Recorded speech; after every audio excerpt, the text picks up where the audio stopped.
This is one of the many things that people are talking about, the current government's failure to really institute a proper, coherent policy when it comes to trying to deal with this crisis. And one of the things that we're going to talk about today is that the government, despite what Matt Hancock said just last week as the health minister, it is still pursuing a policy of herd immunity. What we really need is comprehensive testing and a community surveillance program. Now, what this essentially would mean is that, in fact, let's take New Zealand. New Zealand is a perfect example of somewhere where they've done it. They have split areas into zones, and these zones have been designated where COVID-19 is active, where it's still really strong, areas where it's weak. And what it has done is if you are in this area, then you are in full lockdown. If you are in this area where there's still a potential lockdown still going on, so we're not allowing any, although currently would be for everything, we're not allowing mass gatherings, only essential workers can go to work, everyone else stay at home. We're in like an area where it is less, it's like a zone, like a green, shall we say. So obviously, like red's like the still worse, so that's the full lockdown. Yellow is sort of there's still lockdown going on, and green is, hey, there's still potential of the virus in there. There's still certain things going to be closed, but so long as people keep on washing their hands, practice social distancing, there are going to be still sort of limitations on what people can do, then life can sort of slowly return to normal. The worry is, and again, the worry is with many experts, is that when this ends, there is no community surveillance program in the UK. So let's say you have a city in the centre and you have multiple towns dotted around it. Now, let's say, I don't know, May miraculously all ends, or so we think. And then all of a sudden, you've had all these towns and a city where people go and work, but there was one town where the virus was still there and it was still active. All you've essentially done have reactivated the virus and the pandemic, and once again you put a match to petrol, and woomph, just starts all over again. So it is very clear this is why we need such a program in place.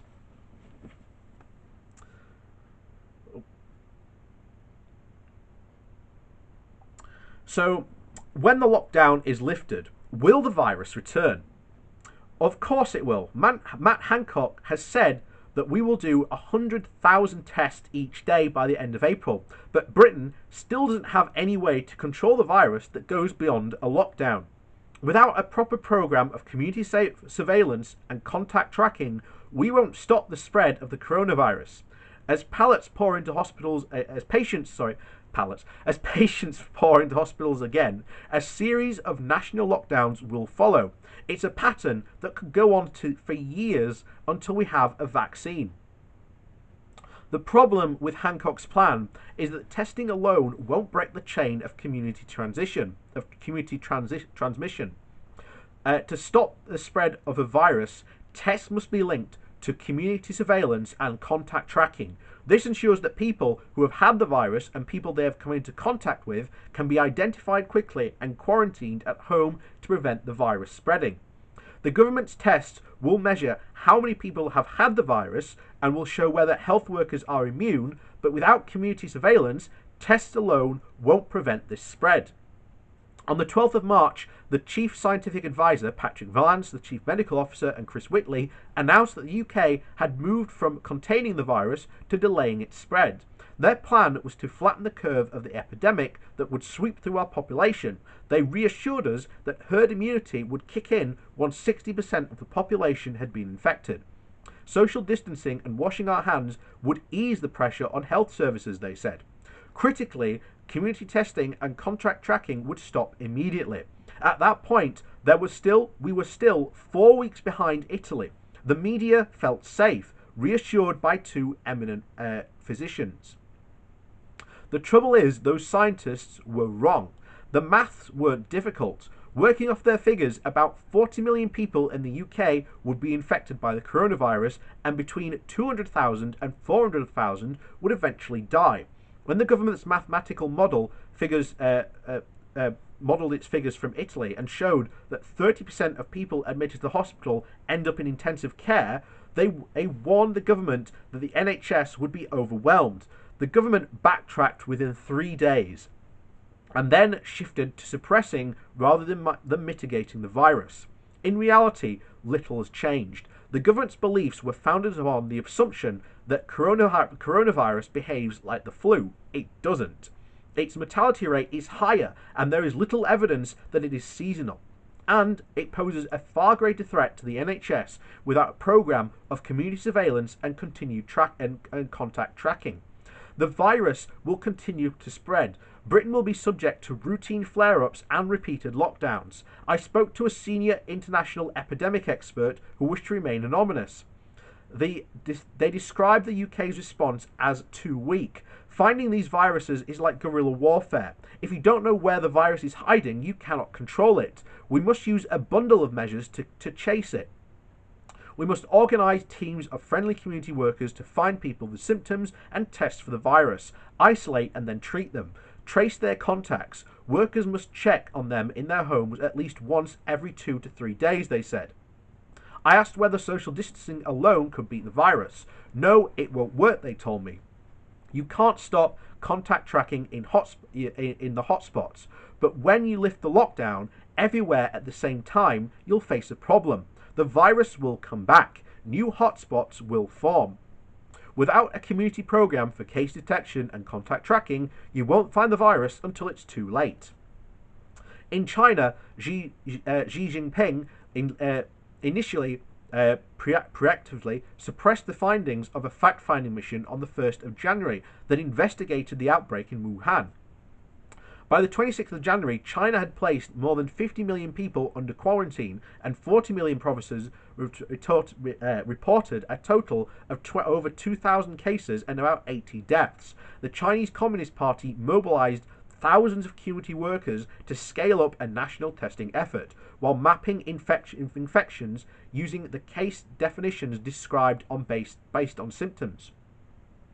Almost 40,000 health workers were flown in from across China to help with this huge community surveillance effort. The government enforced regional lockdowns, closed down shops, bars, universities and schools, and policed the supermarkets and pharmacies.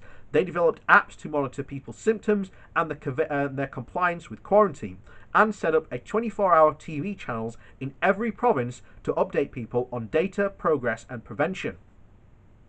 With this comprehensive response, China has managed to suppress the transmission of the virus in less than 2 months. By contrast, the UK was slow to act and timid when it did. The government mistakenly based its coronavirus response on social distancing alone. The UK's scientific advisory group of experts, SAGE, didn't even ask their mathematical advisors to model a community testing programme. Nigel Ferguson reportedly said that community testing and contact tracking wasn't included as a possible strategy in the original modelling because there was not enough tests available, but we had 8 weeks' notice.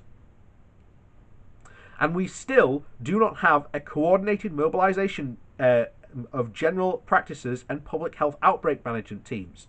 None are linked with the digital apps or the laboratory testing. In one of the best research cultures in the world, we failed to create community surveillance and testing efforts needed to stop the spread of the virus. The government and its advisors are now committed to their strategy of delaying the spread of the virus, which they hope will eventually lead to herd immunity. Our present predicament is a symptom of past decisions. The decisions not to roll out testing sooner put the government on the back foot, scrambling to catch up with the virus. But it isn't too late. To prevent the spread of the coronavirus, we need a change of direction. Local authorities must take control of their public health outbreak management teams. We need a centralised app and database to allow citizens to report their symptoms, such as the NHSX app. The researchers have been working on since January. GP networks, working with teams of trained volunteers, retired health workers equipped with professional protective equipment, could visit everyone reporting symptoms and reporting suspicious symptoms at home every 1 to 2 days. If there is testing, all the better, but symptom-based reporting will do. With a proper community protection scheme in place, local authorities could shield their population from the threat of the virus, which has taken hold in hospitals like in London and in cities in the Midlands and the Northwest. The lockdown will flatten the curve, but we have a month or more before it lifts. This gives us time to prevent the virus spreading to less affected areas. And when we have a choice, a dramatic change in direction, or praying that vaccinologists can work miracles. And that is really the worrying thing, that this isn't like the normal flu. Now, you look at things like the Spanish flu, which is the closest analog, and that came in sort of 3 waves. It came in the beginning of 1918 and then just went, and then came back towards the end of 1918, and then it disappeared again and then reappeared in early 1919.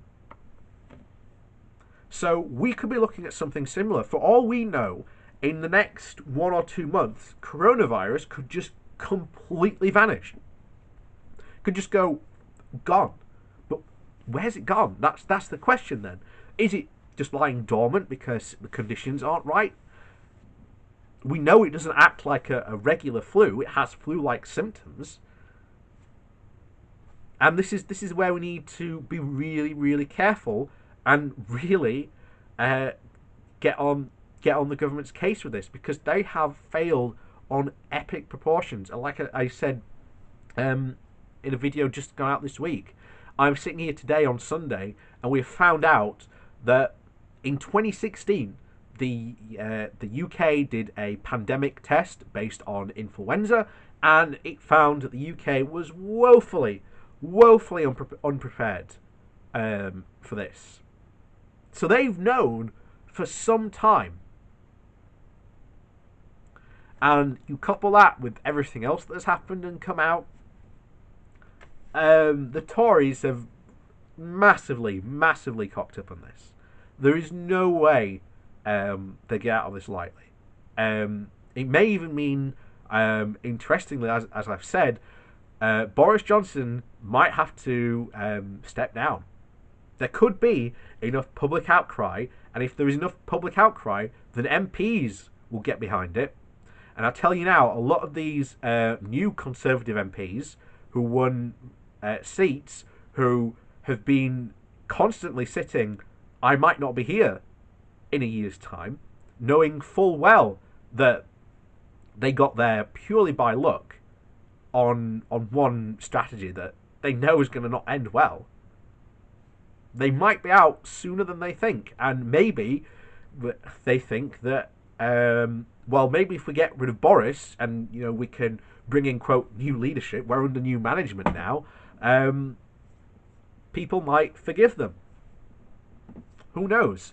It is a possibility, but we'd have to see that type of reaction. And bear in mind, I think it's already potentially started. You are seeing now papers like the Daily Mail attacking the Tory government for their failings.